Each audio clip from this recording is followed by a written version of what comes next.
Audio Jungle.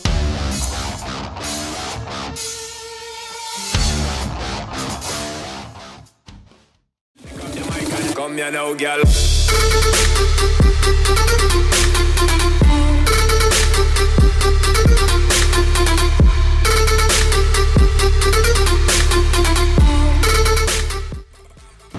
Ағай, қақтас?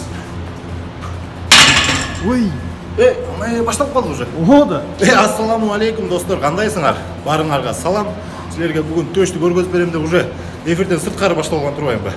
Барыңар сиз күткөн жана силер ойлонгондой кылып бүгүн жеңил вариантта. Жана ошондой эле үй шартында кандай кылып жасасак болот экенин бүгүн көргөзүп беребиз. Андыктан биздин каналга катталып, лайк басып жана жагымдуу комментарийлер таштагыла достор. Келдибек Атайбеков кайрадан силер менен. Достор, мынакей сиздер көп жаш муундарыбыз сураган көнүгүүлөргө бүгүн акцент коюп атабыз. Басым жасап атабыз.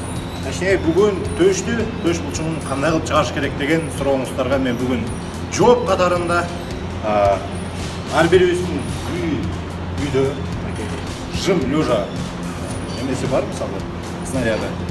Эң эле оңой үйдөн деле жаза алса болот. Эң башкысы бойгучу жана ошондой эле темири керек да штанга өзү. Кандай кылып туура жазай турган болсок, мына силерге көргөзүп берейин. Көптөрү дем алганды туура эмес, же болбосо бир башка багытта жаза алышы ыктымал. Ошондуктан бүгүн караганга. Кармай өзүбүздүн атайын бөлүнгөн сызыктары бар. Бекем абалда алабыз, даяр болдук. Төштү өйдө көтөрөбүз, мынакей түшүп келатканда дем алабыз достор. Воздукту, демди өзүбүздү толтурабыз дагы чыгарабыз.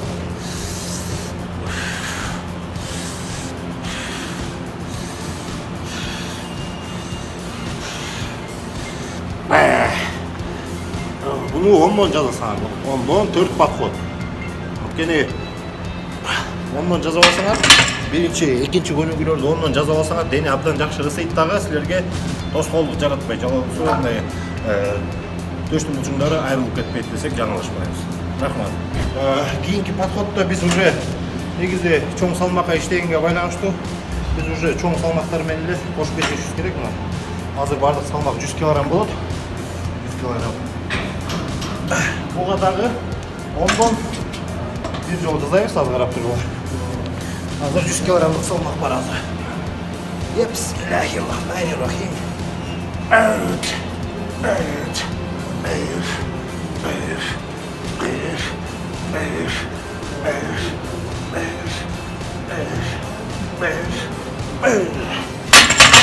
Мынакей аз-аздан кошуп чувствительно иштей беребиз.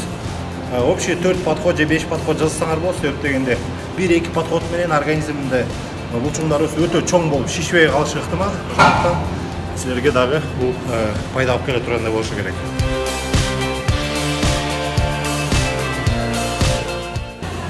Достор, кийинки көнүгүүбүз болсо, барыбызга белгилүү болгондой эле эң жөнөкөй шарттарды мен силерге көргөзүп атам. Себеп дегенде баардыгы кайрылып атат. Кандай кылса болот?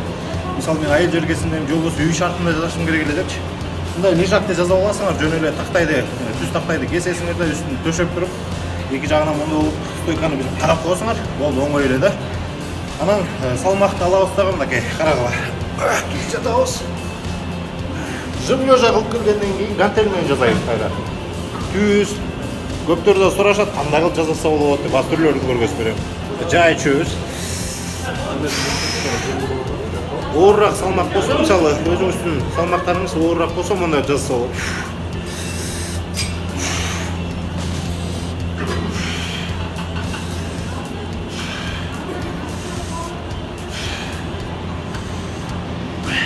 Туура жасагыла эң башкысы.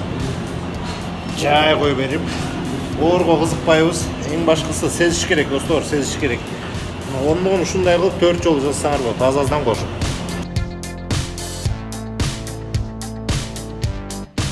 Достор, бұл жерде 40 кг-дан 80 кг салмак бар азыр.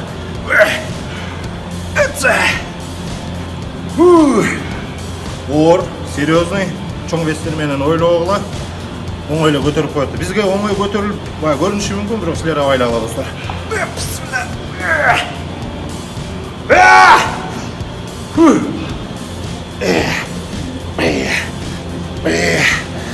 Orada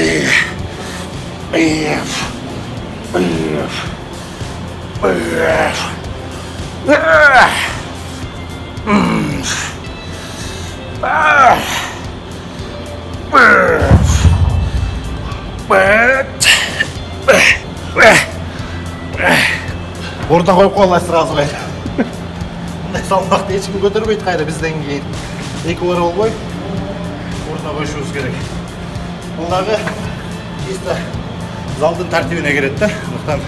Qayсы bir залга барган болсоң ортага сыйлагыла. Звер болуп өзүнчө келип мондан халк болуп келип таштап турган кетип калбайчы. Андай болгон бүт бардык залдын тренерлери жаман көрөт. Анткени биз жыйнайбыз ошонун бардыгын. Бул эскертүү болсун баарыңарга. Достор, мынакей төштү үстүнкү бөлүгүн кандай алып чыгарам десеңер, силерге дагы бир мүмкүнчүлүк. Мынакей мондай кылып жасап койсоңор да болот. Оңой эле айда жасап акырын бул бөлүккө түшүрөбүз. Жана түз бөлүккө жасаганбыз, ал ортосуна кетет. Эми үстүнкү бөлүгүнө жасаш үчүн мындай бийиктикте коесуздар, 30 градус, 35 градус. Салмак өтө чоң болбош керек бир. Мисалы мен 15 килограммдан үйдө көздөй баштайм. Жана мындай кылып жасалган билесиңер. Мындай да жазсаңар болот. Бирок азыркы учурда биз мындай кылып жасаганга туура келип атат. Себеп дегенде кенен чоюш керек төштү. Жай чөз. Дем алабыз дагы. Акырын шашпастан. Жай кылдат менен чөзүңөр да чыгарабыз. Акырын.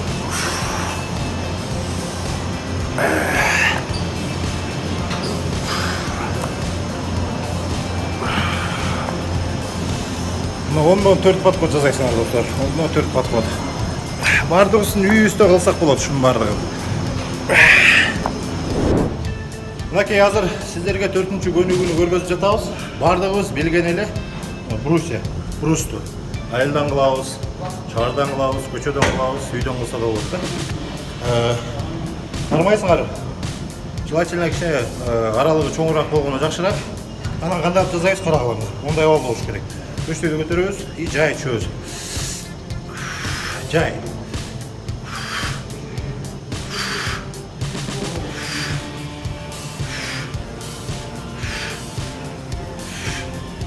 Көптөр муут раскачка менен кылчу элек айылда. Андай болбойт. Жайдан кылдап менен. Сезип жазыш керек. Акырындан жазсак мына муут төштү алдыңкы бөлүгү өйдө көздөй чыгат дагы.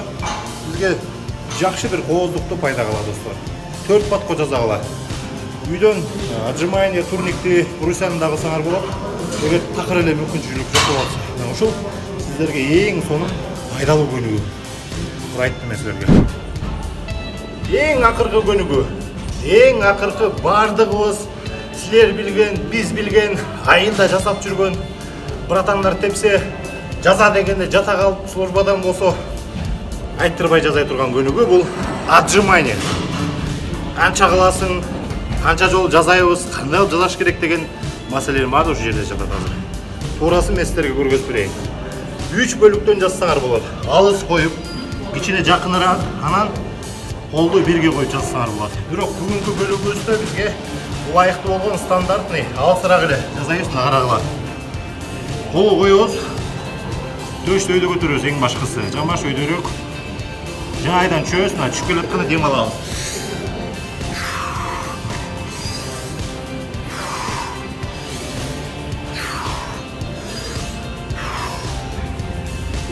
Ушундай кылып жасай беребиз. Мындан бир 15-20 жазсак да болот.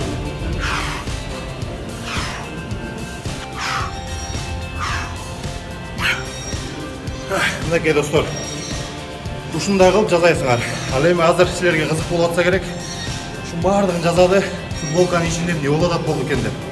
Азыр мен силерге көргөзөйүн, эмне болгонун. Мынакей достор, мондой кылып шишит атасыңдар. Байкадыңарбы? Мынакей. Тапталдан көрүп коела. Тапталдан. Ушундай абалга чейин жетет.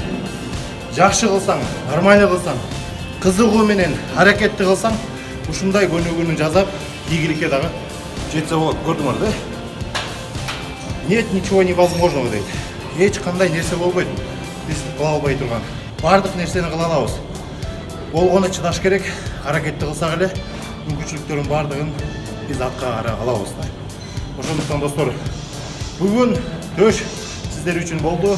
Жазап ийгиликтерди багынткыла, өзүңөрдүн сүйүп кылган ишиңер болсун. Спортты сүйгүлө, спорт менен жашагыла. Дегеле чуркап турсаңар да бул силерге спорт жардам берет. Андыктан бүгүнкү берүүбүзгө келип, көрүп, ошол жерде эринбей отурганыңар үчүн чоң рахмат. Сиздер менен мен Келдибек Атайбеков болдум.